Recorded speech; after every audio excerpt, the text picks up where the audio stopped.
This episode of Crosscut Talks is supported by Alaska Airlines.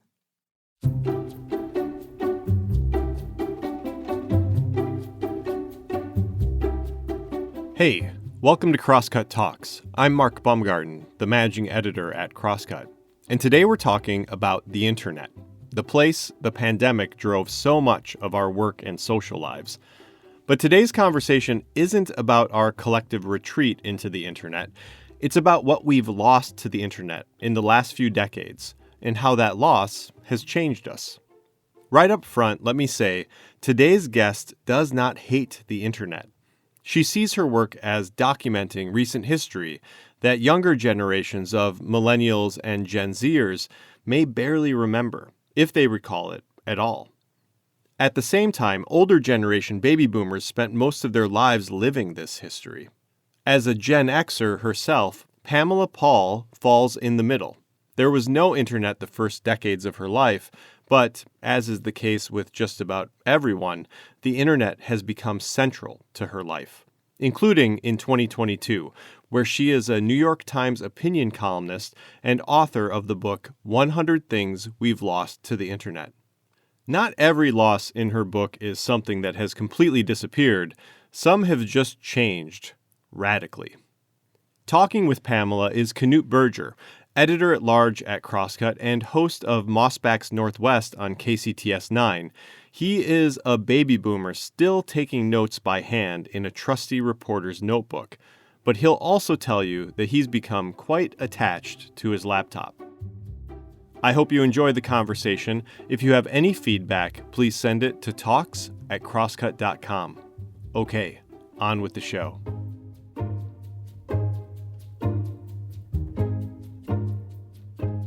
Pamela Paul, welcome to you.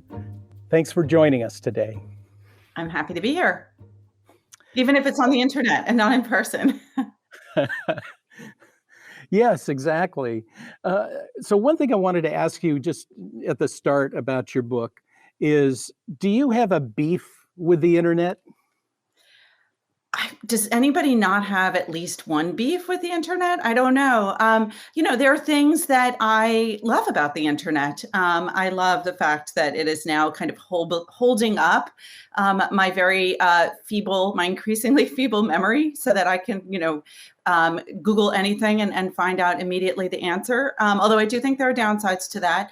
And certainly, I think anyone at this point in the pandemic will recognize that this pandemic, particularly the lockdown phases, would have been completely, if not impossible, a lot less sustainable for most people without the internet. I mean, we would not have been able to communicate with one another in many cases. We wouldn't have been able to access health information. For those of us who were lucky enough to be able to work remotely, we could continue to earn a paycheck. So the internet did a lot of good during the pandemic. I do think, though, that the pandemic also showed us that being on the internet a lot has a real downside. Well, many of the things that you cite in your book as lost seem to me like they're still with us. For example, vinyl LPs seem to have made a comeback. Craigslist didn't kill antique malls, killed newspapers, but didn't kill antique malls and estate sales. So when you say lost, what do you really mean? So I think that I use that term loosely. You're right. And some of the things are completely gone. But a lot of them have just been radically changed, or we have kind of forgotten about them. And what I wanted to do with this book is not just catalog them, but also kind of document them, point them out so that people could remember, like, oh yeah, I could listen to a record if I wanted to. We do have a choice, for example, to leave our phone at home and actually take a real vacation, although I have yet to meet anyone who has done that, unless it was some kind of like enforced retreat. We do have the ability to claw back some of the things that the internet has taken away from us. So they're definitely not all pure, erased from the planet losses. Well, maybe you could just give us a quick list of the sort of biggest losses, your top losses list. The ones that I take personally, you mean? Or because Sure. the ones Well, that, it could be both. yeah, I mean, the ones that are part of this is that every loss is different for every person, right? And certainly I'm not going to claim to speak for all of humanity. Sometimes something that feels like a loss, like a negative loss, is actually a positive loss or a kind of gain, depending on where you are at a given moment. Or for a different person, something is a loss, and for someone else is a gain. So for me, for example, I am not a fan of the tablet. I do not use an e-reader. I know a lot of people do. So I talk a little bit about what you lose when you read things on a tablet than if you read them in what I still think of as like, a real book. But for someone who is autistic or on the spectrum, or for someone who has any kind of reading disability, for a lot of people, reading on a tablet, for someone frankly who just needs to zoom in and see things in large print, there's a real benefit to reading on a tablet. So I'm cognizant of the fact that things that are losses for me are sometimes gains for other people. But the ones that I take personally, or that really feel like significant losses to me, are the ones that are not so much physical objects, although there are lots of print paper-based things that I really miss, but they're the kind of bigger idea things. So I really miss being able to focus on one thing at a time. I really miss my attention span. I will try to maintain, be sustained during the course of this conversation. But I do think that the internet, and particularly the phone or portable internet, has destroyed our sense of concentration. I miss the feeling that, if I woke up in a hotel in Copenhagen by myself, that's just where I am. I'm right there. No one else is there with me. But you really lose that sense when you have a phone and you have, what can feel like and really be like 1,000 people, or at least hundreds of people, knocking at your door with their emails, their upvotes, their notifications, their posts, their texts, sort of everyone there lurking. You lose that feeling of like, I am just here right now in the now. Not being a Zen person, that's not a natural state for me unless it's the only available state. So that's one I miss. Another one that I miss is being able to disappear on the planet. And this is a little bit related to attention span. But when I was in my early 20s, I moved abroad to a small city in northern Thailand, and it was pre-internet, or, I think Al Gore was on the internet, but not many other people. I didn't even have a landline, let alone a cell phone or a portable internet, as they are, I think, really are. And so no one could reach me. And I could go traveling, for example, backpacking in China for 6 weeks without being able to contact anyone. I didn't even have a phone card. And that's gone. And I think that for, in my life right now, I'm not exactly going to, run off to, the highlands of Bolivia for 3 weeks or let alone, for a year. But I think for young people, that ability to go somewhere and really be unconnected from other people is a loss, because it's the kind of experience it's really hard to simulate, even if you don't bring your little portable, internet, because that there are internet cafes, that there are ways to access other people, to communicate, to get information. You won't find yourself, alone and broke in a cafe in Hanoi with no money, and sort of have to think on your feet, like, where and how am I going to get by for the next 24 hours? And I think you learn something through that. Like, I'm not saying it's 100% fun, but I think it's a valuable experience to have. Yeah. Well, when I had a couple reactions as you were talking. One was, doom scrolling, which is something. I mean, I never used to wake up in the middle of the night and go dig out the newspaper from recycling and read through it to see what was wrong with the world. But certainly in the pandemic era and even before, waking up multiple times in the middle of the night to see what kind of the latest fiasco is something I've done.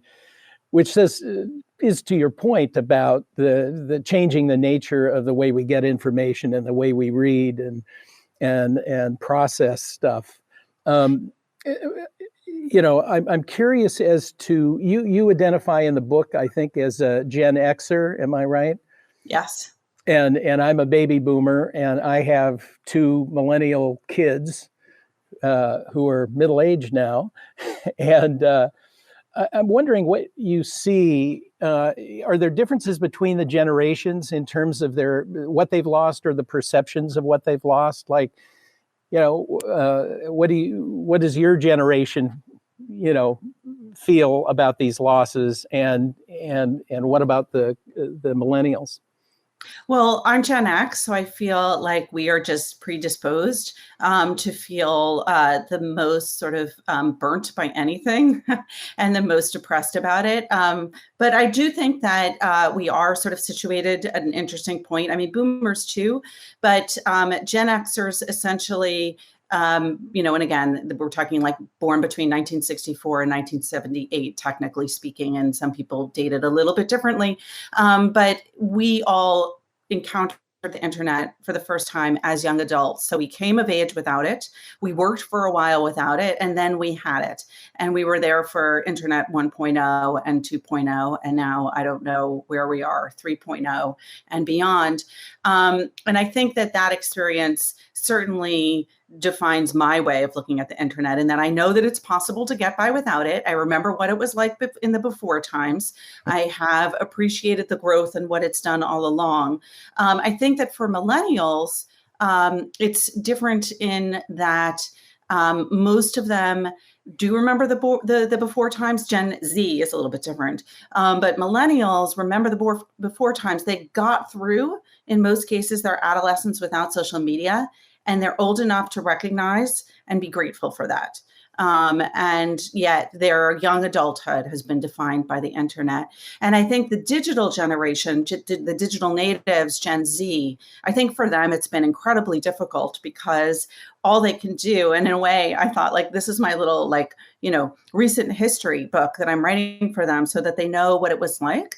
I think that they're nostalgic for the before times. I think that they are suffering this period of change in which there's been a lot of technological change, but we haven't quite acclimated. We haven't quite adjusted to how do we function here? How do we reclaim things like, democracy and privacy and civil discourse, all of those things that the internet has kind of swiped from existence.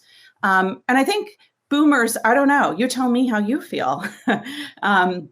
I think it's probably, maybe you have a little bit more perspective, and so you feel sort of maybe a little bit less personally aggrieved. Well, for me, the transition was difficult. I was a PC resistor. I didn't want to give up my Royal typewriter. When I tell people that now, they're like, "Wow, you were in this business when there were still typewriters and people smoking in newsrooms?" Yes, I was. But I adapted. Now you would have to pry my laptop from my cold, dead hands. The phone thing is interesting. You mentioned, digital natives, Gen Z. And when my granddaughter was 4 years old, she picked up my phone and found games and things on it that I had no idea were there, because I never explored my phone. I was just like, dialing with my finger. And you mentioned something kind of interesting that's a very specific thing that also you generalized from. That you said that the progress had doomed the kitchen telephone. And one of the things you cite as lost. I mean, we have these iPhones that do more than like an IBM computer from the 60s could do, including video and everything else. What was it about the kitchen phone specifically that seemed like a terrible loss to you? Well, it's a real change in that the phone in the kitchen was, first of all, if many houses for a long time or apartments only had the phone in the kitchen, like that was the sort of, where the Brady Bunch had their phone, or the phone was in Meet Me in St. Louis. It was in the dining room. And that was a kind of portal to get into the house without walking through the front door, right? That was essentially, unless you climbed in through a window, that was the only way that someone who didn't live in the house or wasn't in the house could come in, was through that phone. And when it was in a communal space, everyone knew if someone was coming in. And even if you didn't have the exact information, you gleaned a lot from it. So let's say you're all at the dinner table and the phone rings, and you are allowed to get the phone, because you may remember, it used to be considered incredibly rude to call during dinner time. And you were, in many families, at least, it was verboten to pick the phone up during dinner time. But let's say you did. Everyone at the table can hear that conversation, and they're gathering information. If the phone is for whoever picked it up, then they know, like, oh my God, my big sister, she's having this conversation. She's whispering, she's keeping it quiet. Who could it be? You could interrogate her after. If you were the parent, you could interrogate the girl about who she was on the phone with, who dared call during that time. You would find out who your kid was in communication with, or if you answered the phone and it wasn't for you, or if you answered the phone and it wasn't for you and someone picked it up in another room and you just went like this and listened in. You knew who was being, communicating in a house. And now parents have no idea who their kids are communicating with. There is no one's, the phone in the kitchen, no one would call in the landline if you even have a landline. They're not even calling, because kids don't call. They're FaceTiming, or they're texting, or they're snapping, or whatever they're doing. And they're doing it in their own bedroom, or they're doing it under the table while you're at dinner, because only 28% of Americans have a no phone at the table rule.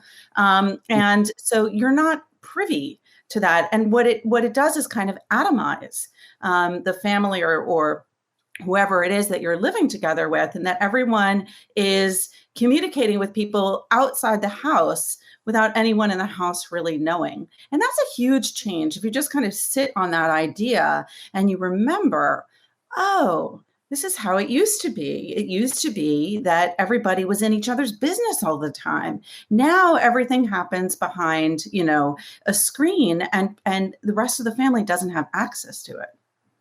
Yeah, I just was thinking, the only time you overhear people talking on the phone is somebody on the bus who's loudly talking into their cell phone, a private conversation you'd rather not hear. Right, or yelling down the street. I mean, even just think about that. If someone used to walk down the street yelling to themselves, you were like, oh, this person has a serious, mental illness. There's something awry. Now it's completely normal to see people walking down the street alone, yelling. And really having kind of no self-consciousness about that. So it's really transformed our ideas of what is kind of normal behavior out there in the open. And I want to go back to one thing you said about doom scrolling, because one of the things that we've lost, each chapter kind of is a thing, and sometimes it's 10 things within the confines of the chapter title. But one of the things is, of course, a good night's sleep. And you lose that not only because a lot of people sleep with their phone next to them in bed or under their pillow. The majority of teenagers sleep with their phone in their bedroom, and most of them within an arm's reach. So not only that, which is just stimulating because you kind of know that it's there. But you wake up in the middle of the night, as maybe older people are prone to do. And of course, what do? You look at the phone. It's easier than turning on the light, potentially waking up your partner and reading a book. And besides, not as many people do that anymore. But so you can disturb your sleep that way. But the other more insidious way that I think we've lost a good night's sleep gets back to this idea of there's been a huge wave of change, and our bodies and brains have not caught up to it. So, remember how everyone used to have that statistic of, and I'm going to get it wrong because I'm going to just completely paraphrase it, but there was some statistic like in the 19th century, you got as much information over the course of a year as you would in a single day's edition of a print newspaper. And now, of course, on the internet, you can take whatever was in that print newspaper and multiply it by, exponentially. We're not just getting so much information in a day, but I think more importantly, we are absorbing emotional experiences. We're having a kind of, constant influx of emotional engagements with the outside world, whether it's a tweet that really pisses you off, or, reading about something on Facebook that happened to a kid went to elementary school, was hit by a car, or, you're just sort of constantly gathering not just what's going on to the people that you know, but to everyone that they know through all these social networks. And it's at the end of the day, it's like you may have experienced 5 deaths within your network. You may have gotten really upset about 10 different things. And I don't think that our bodies or our minds have caught up with how do you process all of that? It's a lot to take in one day. And I think it's not surprising that so many people feel really amped up at the end of the day, that so many teenagers feel really anxious and depressed and worried at the end of the day, because we've just taken all this stuff in. It's almost too much for a given 16-hour period. It's interesting because if we as a society are sort of suffering from collective trauma, we're kind of compounding it with the phenomenon that you're talking about. Yeah. I mean, look, the world is like pretty terrible enough as it is, even if you just take one thing like climate change. But then if you add on to climate change, right, just the existence of that fact that we are all aware of, you could go online and you could see, 10, 20, 50 different videos of it. You could, look at climate deniers online and get enraged over that. There's just a lot of different ways in which you can engage with that information intellectually and psychologically, emotionally. And it's really hard come 10 or 11 p.m. or whenever you try to go to sleep to just turn all that off and say like, okay, I'm going to just zen out now and peacefully drift off. I wanted to ask you about the media in general. I spent a lot of time doing research in newspaper archives and reading, pioneer newspapers and early 20th century newspapers. And all the news was bad then. I mean, the amount of bad, terrible news that was packed into the newspapers in, say, 1918 was every bit as much as now, maybe even more.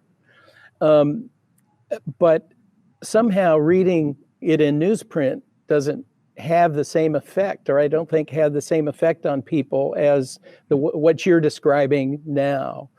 And so I wanted to ask you, as somebody in the newspaper business, what's your sense of the state of newspapers and how the internet has changed things? Thumbs up, thumbs down, thumbs both ways? What do you think?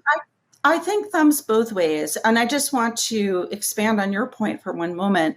There was a period where everyone, I don't know, it was like 5 or 10 years ago, or it wasn't 10 years ago, it was maybe about 5 years ago that everyone was like, oh my God, we're using our, phone/portable internet too much. What can we do to decrease our addiction to these devices? And someone said, oh, turn it to black and white and you'll find it a lot less fun.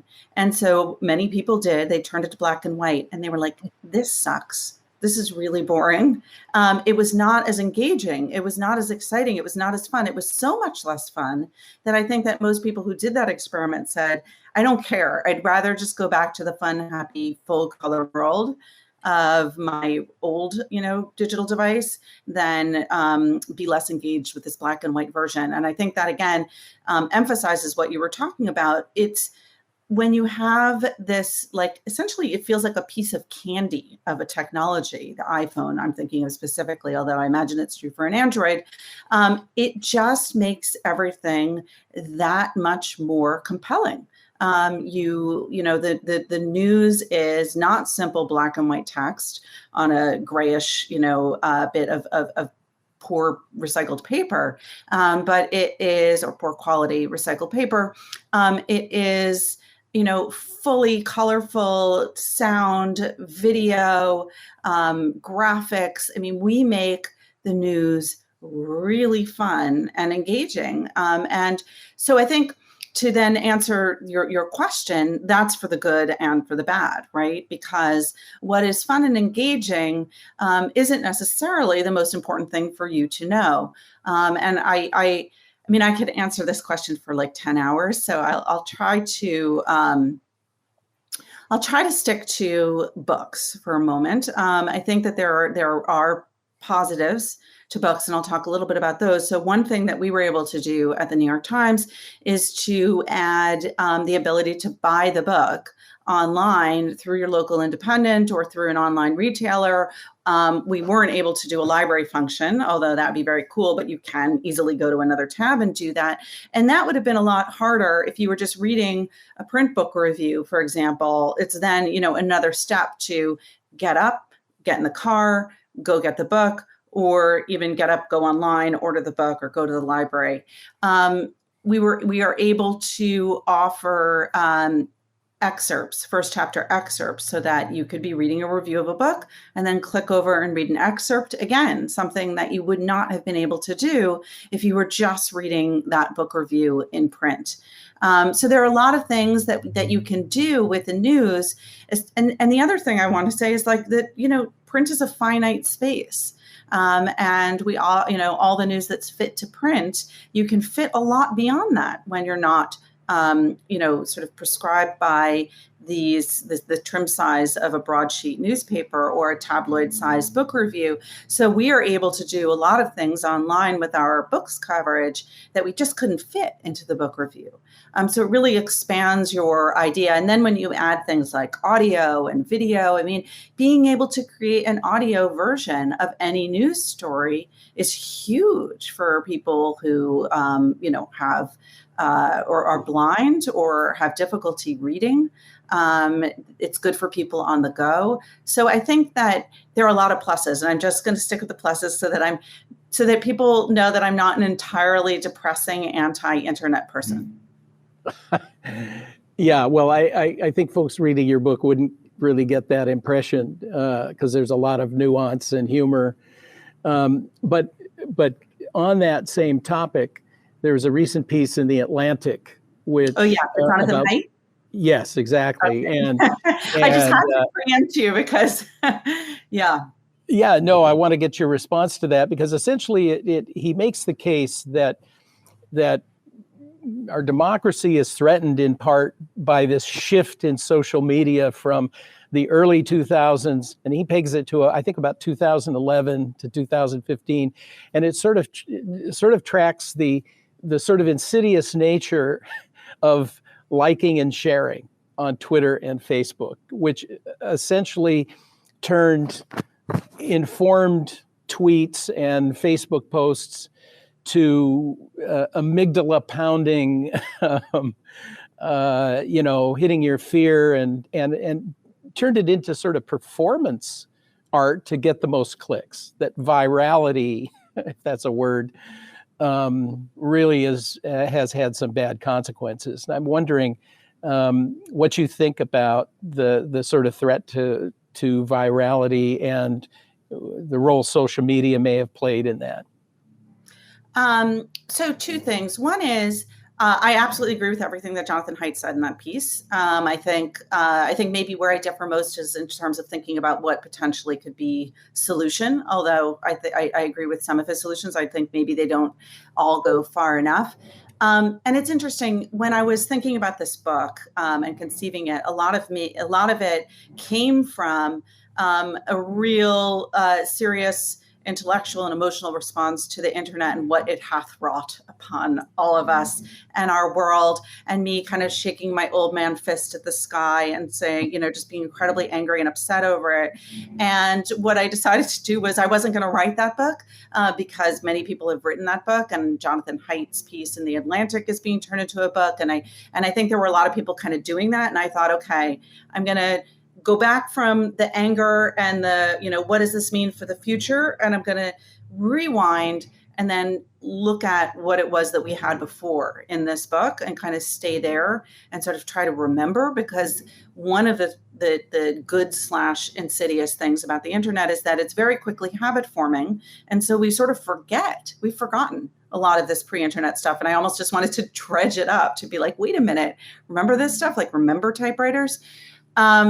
So the goal in the book was very different from that. But if you want me to rant about the world that we are currently in, I'm happy to do that. I mean, I just did, as one of my first columns for the Times as a columnist, a piece about leaving Twitter. When I was working on that column, a friend of mine who's also a journalist said, like, don't write that column. Everyone writes that column. That column has been written. And what everybody says is like, Twitter is terrible. We're all terrible on it. And therefore I left because it's toxic. And I, in my piece, wrote, I'm leaving because I'm terrible on it. I'm terrible on this platform. It's bringing out the worst in me. And I think in Jonathan Haidt's piece, one of the recommendations that he has is everybody should just, as an individual, it only will work if we all kind of do this individually, cut back on your internet use or your social media use, specifically about 80%. The other thing, and just to tie this to your question about journalism, that I think is important about disengaging from social media is that, I think that the statistic of the number of Americans who use Twitter at all is something like 28%. It's 20 something. And there are, most of those people use it relatively casually. They're not even hardcore users. It doesn't represent our country or our world, the people who are on there. And so I think that for journalists, it's particularly treacherous to be on there because it gives you a very skewed opinion about what the world is like and what people are thinking about and what people actually feel. And again, then going back to my column, if it brings out the worst in us, then it's the worst of the 28% of people that is on Twitter. Yeah, and to Jonathan Haidt's point, one of the things he talked about in his piece is that the voices that are amplified on Twitter are the voices at the margins of both the very far left and the very far right, to our detriment. And it gives us a skewed perception of what people's interests, ideas, beliefs, convictions are actually like. So therefore, if you are a journalist and you are trying to gather information about the world and understand it and translate it to an audience, and you're doing that on Twitter, then you're probably not getting a very accurate picture. Let me just insert a reminder here for all of you on your best behavior. Those of you watching at home, we're going to be asking some of your questions in just a few minutes. So be sure to enter them in the chat section and we'll try to get to them. As a historian, I'm interested in digital records, and a lot of institutions are putting their collections online, which was a godsend during the pandemic. But what are the dangers of losing these, card catalogs and filing systems, things that you talk about in your book? Is our history going to be kind of a big blank because we didn't keep physical objects? I think there's a value to both. I do think we lose something when we don't have the physical object. I mean, I remember, doing research when I was in college and going, my college had a library of early Americana and looking at old documents, old flyers, things that ran in circulars, pieces of, all this sort of paper ephemera. It makes it real in a way that seeing all these things on screen is literally flattening, right? You're just seeing it in this sort of two-dimensional way.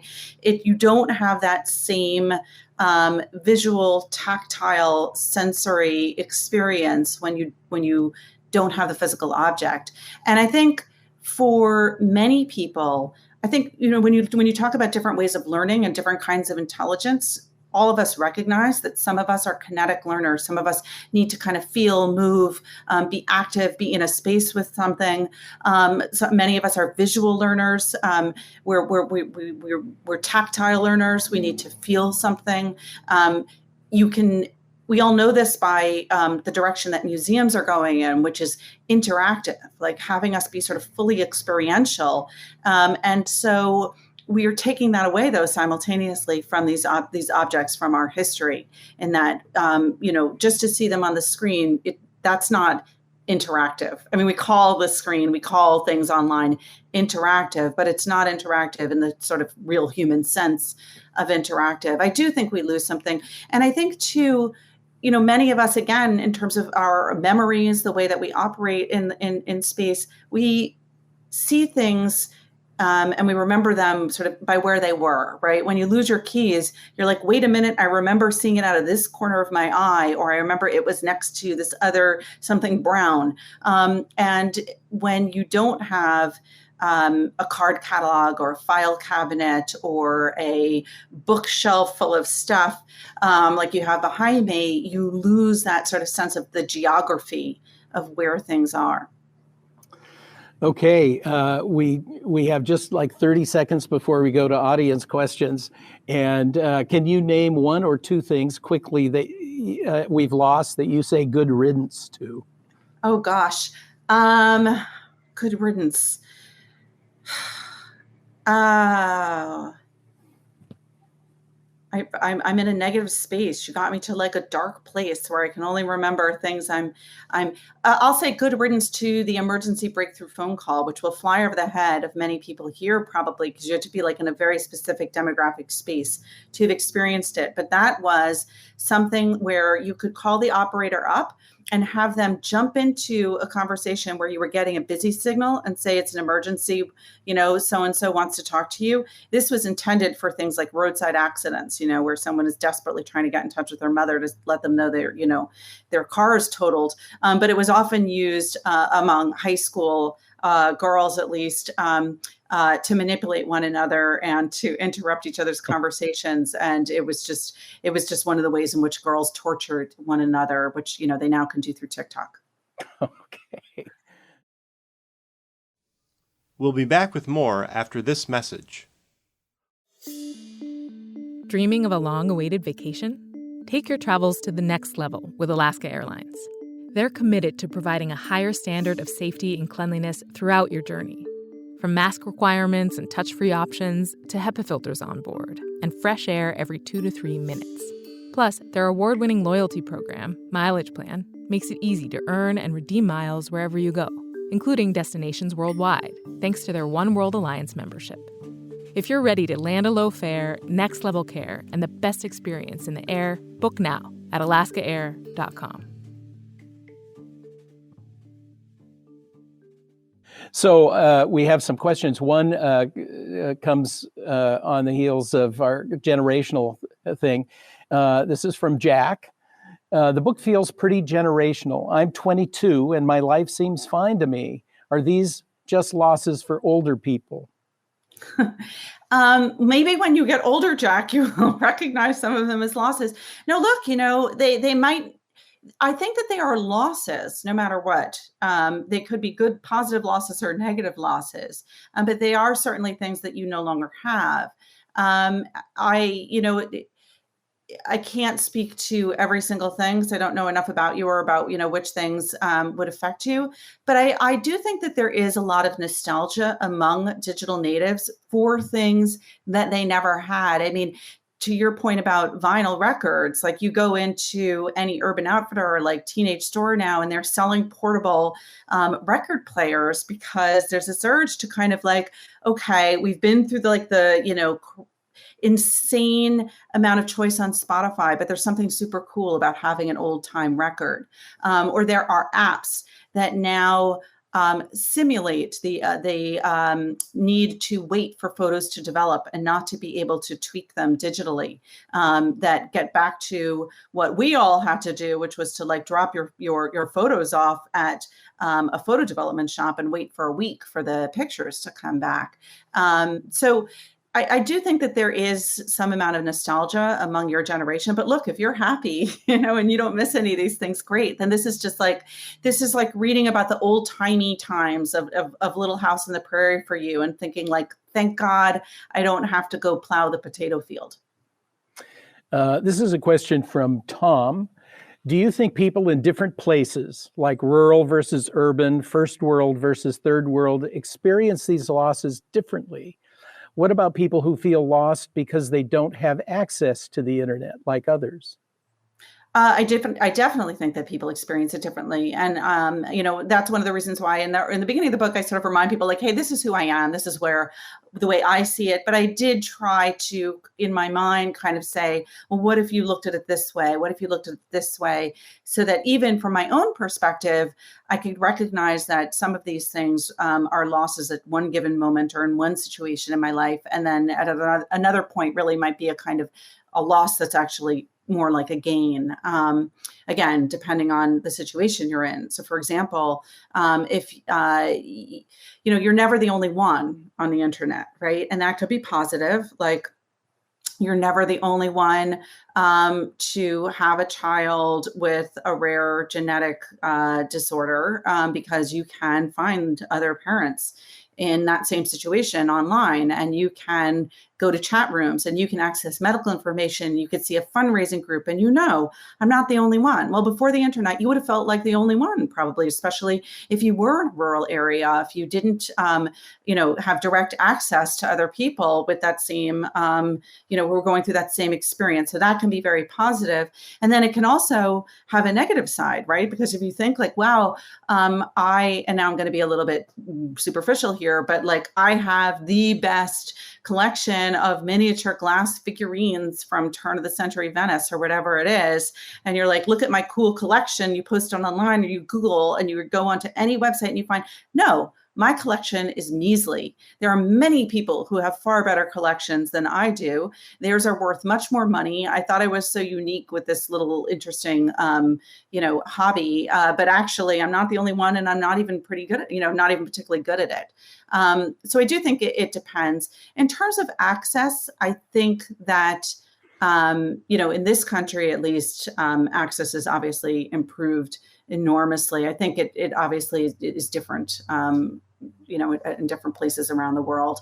But again, I would say that there is as much loss to that as there is gain. Paula James asks, do you have any thoughts on cash versus crypto? Oh gosh, my thought on crypto is this. I sat down, the New York Times did an excellent section about like, what is Bitcoin? What is crypto? What is all this stuff? And I read it religiously and absorbed it. And I understood it for about 5 seconds and then it went away. And I no longer understand crypto.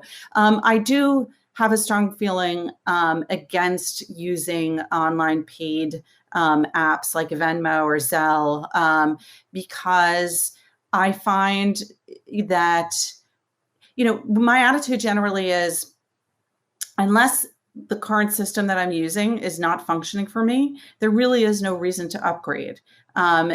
Generally speaking, the internet is trying to sell on products and services to make money. Even if the services and products are allegedly free, they're selling your data, they're selling something to you.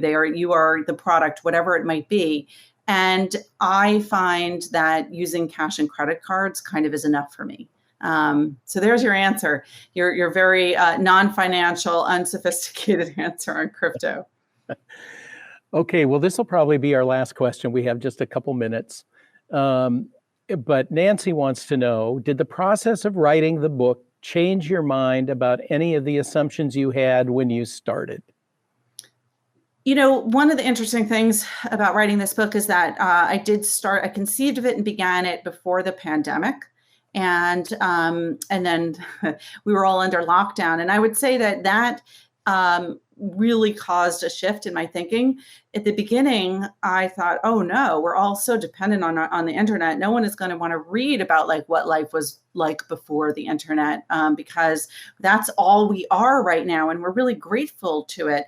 And I think the pandemic did that for a lot of creative people and writers, where they suddenly stopped whatever they were doing and like, well, who wants to read this, climate change novel? Or that, just sort of made everyone think like, what relevance is this? It was kind of like the 2016 election, where you just think like, how is this important anymore? And then for me too, it changed the way in which I wrote. I used to write on the train as my commute to going into the New York Times every day. It was a set period of time that I could do my work on the book, separate from my very busy day job.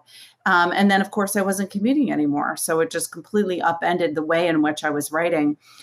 I think that ultimately lockdown actually helped to solidify and clarify the reason for the existence of the book, because everything was online for about 6 months of lockdown, at least for where I was. And you really began to experience firsthand what you lost. Parents with children who were in kindergarten really could see in their children's experience of going to kindergarten on Zoom, oh, you lose a lot when you're not in a physical classroom with other human beings. Oh, you lose a lot when no one can see your facial expression. You lose a lot when human beings are sort of reduced to two dimensions. And we could also see the other thing that you could tell is that as people came out from under lockdown, how quickly the habits of the internet took hold. So we all got into the Zoom thing, right? And then suddenly when you saw people in real life, you were like, wait a minute, I can't have like a chat on the side with someone else while I'm talking to you because you can see me, and there's no chat box. So that's really what I think most affected my experience sort of before and after. Well, Pamela, I'm sorry we've run out of time. Wish we could keep going, but thanks so much for joining us today on Zoom or the equivalent. Thank you, Internet. And thank you for being part of the Crosscut Festival and helping us get off to a good start. It was a total pleasure. Next time in real life, perhaps. That'd be great. And that's it for today's episode. Thanks again to Pamela and Knut for the talk. And thanks also to the folks in the audience who asked questions. If you'd like to be one of those audience members for a future Crosscut event, go to crosscut.com/events. This episode of Crosscut Talks was produced by Sarah Bernard and Brooklyn Jamerson Flowers. It was engineered by Rusty Bacall and Victoria Ralph, and the event was produced by Jake Newman and Andrea O'Meara. Ann Krisnovich managed our audience engagement. You can subscribe to Crosscut Talks wherever you listen, and if you like the show, please review us. It helps other people find us. For the latest political, environmental, and culture news from the Pacific Northwest, visit crosscut.com. And if you would like to support the work that we do at Crosscut, whether it's the live events we host every month or the in-depth reporting we deliver every day, go to crosscut.com/membership. In addition to supporting our journalism, members receive complete access to the on-demand programming of Seattle's PBS station, KCTS 9. Crosscut Talks is a product of Cascade Public Media. I'm Mark Baumgarten. We'll be back soon with another conversation.